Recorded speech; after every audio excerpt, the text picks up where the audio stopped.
There is only one Dragon Ball fan manga that has Goku suspended in time in a genjutsu by the notorious killer Itachi, and that is Dragon Ball Shippuden. Today is unofficially BlackScape's Naruto Day. Sort of. I dropped a video on my second channel called The Problem with Boruto, where I give you guys my thoughts on the Boruto series, the newest fight that just dropped, and what exactly I think of it. So go ahead and check it out. Drop your thoughts there on the series. On today's channel, we have a brand new treat for you guys. More information about Dragon Ball Shippuden and its world coming to us from the source, Huckbo on Twitter. I'm gonna leave a link to their Twitter account in the description below in the top comment. Go ahead and check it out in case you want to go ahead and ask them questions there or would like to be the first to receive updates on Dragon Ball Shippuden. But I sent Huckbo an extensive list of some of the most burning questions that I had about Dragon Ball Shippuden and the story behind the series, the characters, specifically Son Goku, the female version of Son Goku. And that is what we're doing today. Let's go ahead and jump right into the first ever Huckbo interview for Dragon Ball Shippuden. Did you watch Dragon Ball or Naruto first? I was born in the 80s and in France. Dragon Ball was broadcast almost at the same time as in Japan. Lucky. I grew up with it. I discovered Naruto when it was released in France in 2006. Then when Lee fought Gaara, I got hooked. I feel like I kind of have a very similar story. I was hooked with the Bells episode, but what really cemented me as a Naruto fan for life was that Rock Lee versus Gaara fight, because I just never thought of anything like that or any other anime that would give me the same sense of stakes and action that Dragon Ball Z did back in the day. So kind of why I fell in love with that Gaara versus Rock Lee fight. What is your favorite concept from each series? For me, Dragon Ball is all about self-improvement. Goku always saves the day, even against all odds. It's a good lesson in life. We have to believe in ourselves even if no one else does. What I like about Naruto is that teamwork aspect to it. Help your friends, work, trust each other to achieve goals that are normally impossible to achieve on your own. I see exactly what you're saying, specifically with the Naruto, because that's kind of what drew me to it as well, where my love for Naruto was the teamwork, the ninja way, the fact that Naruto never gave up on Sasuke. Those are the kind of things that I really liked about the series.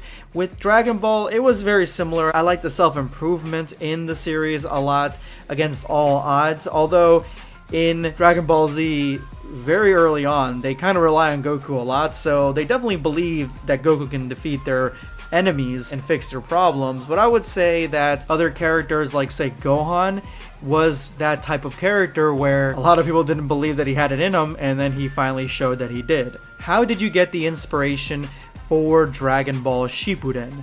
It's complicated. Two things triggered my desire to draw Dragon Ball Shippuden: the fan manga community and a movie with Arnold Schwarzenegger. That's new. I was not the first crossover. There were quite a few before I started Dragon Ball Shippuden. They're right, there were actually a few that I covered on this channel that were a little bit older than Dragon Ball Shippuden at the time. But here's where Huckbo and I have the same issue with those iterations. But all of them had these kinds of power scaling issues where the Dragon Ball character is sort of on par with other franchises.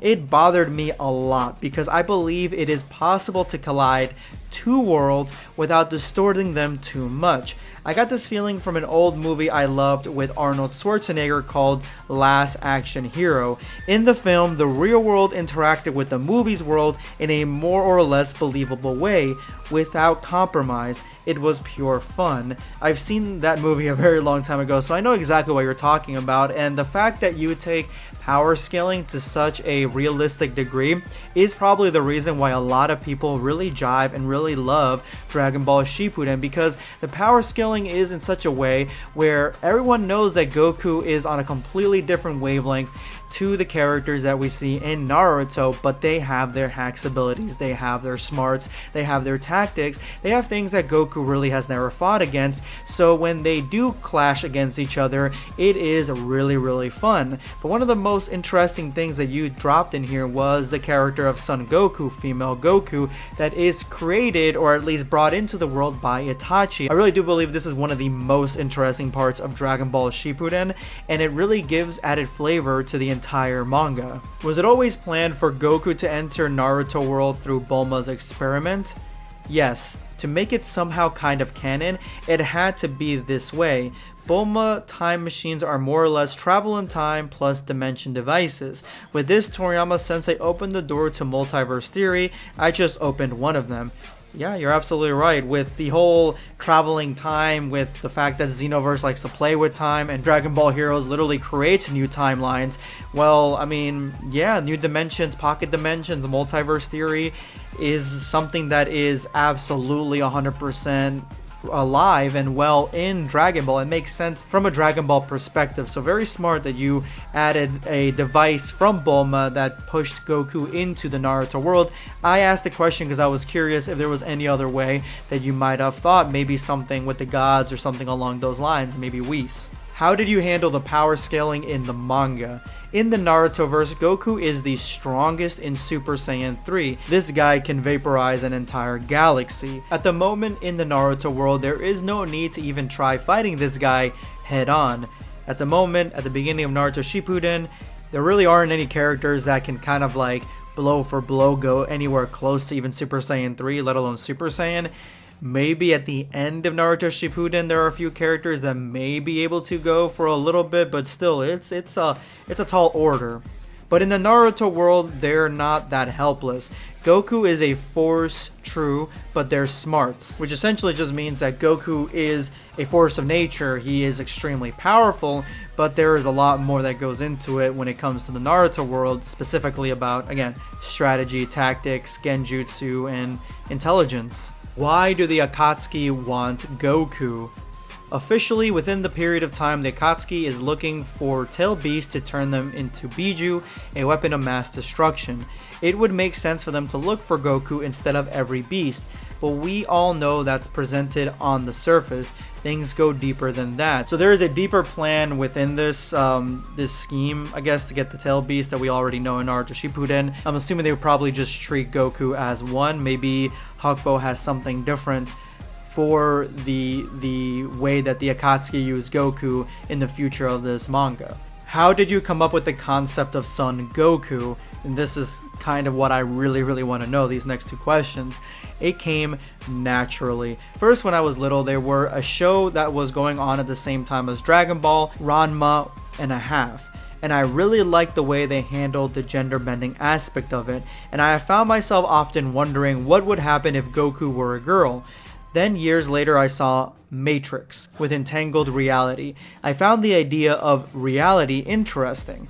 Finally comes Naruto and the Tsukuyomi part, and I realized that Jutsu had a lot of potential for storytelling. I mean, spoiler alert, Madara's plan was pretty much similar to the Matrix, but in this one each had their own world. Son came naturally. So essentially what I'm getting from that is the Matrix plot, that you're trying to keep everyone in a world confined to this reality while their bodies are, being used as batteries, used as something else, and so their minds are stuck like in a prison. That is what Madara's plan was at the end with the ultimate Tsukuyomi, or the Nightmare Realm, where he was just going to have his own reality and create everything the way that he wanted to do it. That's essentially what he wanted to do. But what they're saying here is that with the advent of different realities and how Jutsu can tap into those different realities and create new realities, essentially what the concept of Son Goku is that she comes from a different reality, which is new to what we know of her, because right now all we've seen of her is that she is a part of Itachi's Genjutsu.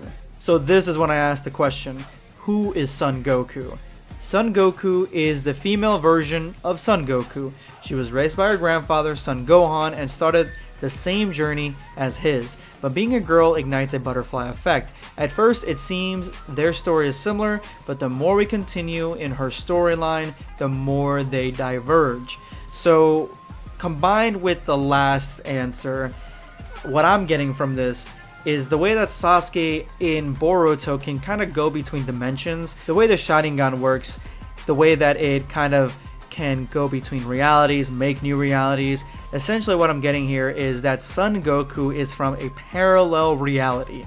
She is a parallel reality that mimics what Goku went through. And so when Itachi decided to put Goku under Genjutsu, he essentially used the same powers that Sasuke would later use and Madara would use to kind of bend reality with the Genjutsu. So pulling Son Goku, female Son Goku, from a different reality into the Genjutsu to face off against Goku. And so when she's there, obviously she's just a female version of Goku, so she's gonna have like very similar attributes. And seeing Goku, she's gonna want to fight him and become stronger and think of this as a training opportunity, and that's kind of what's going on. That is my huge guess as to what is going on with Son Goku based on this whole Matrix and reality bending theory that Hukbo is basically making the entire Son Goku premise on. How will Goku affect the future Naruto timeline? The answer lies in, was it always planned for Goku to enter Naruto world through Bulma's experiment? Ooh, so what we're looking at here is, was what was meant to be always meant to be kind of thing. Basically Morpheus talk. Yeah, you definitely had a lot of influence from the Matrix, I'll tell you that. I actually didn't see that coming at all when I asked you these questions, that Dragon Ball Shippuden would be so entwined with the Matrix. Will there be a Son Goku spin-off, the female version? Yes, there will be one. I just need to find enough time to draw it. I'm assuming since you're continuing Dragon Ball Shippuden, it might be kind of tough to go into a new manga, a spin-off one. But I would like to see her story. I mean, if it's the same as Goku, I would like to see the part where it's not, essentially. But thank you so much for answering all the questions and for allowing me to interview you for this channel and for the Dragon Ball fan manga community. I know a lot of people here are your fans and they love Dragon Ball Shippuden as much as I do. So thank you so much for making it clear, guys. Make sure to go ahead and follow Hukbo on Twitter. I'm going to leave a link to their Twitter account in the description below in the top comment again. Go ahead and check it out. This is going to be BlackScape signing off. Take care, guys. Subscribe for more content. Or perish.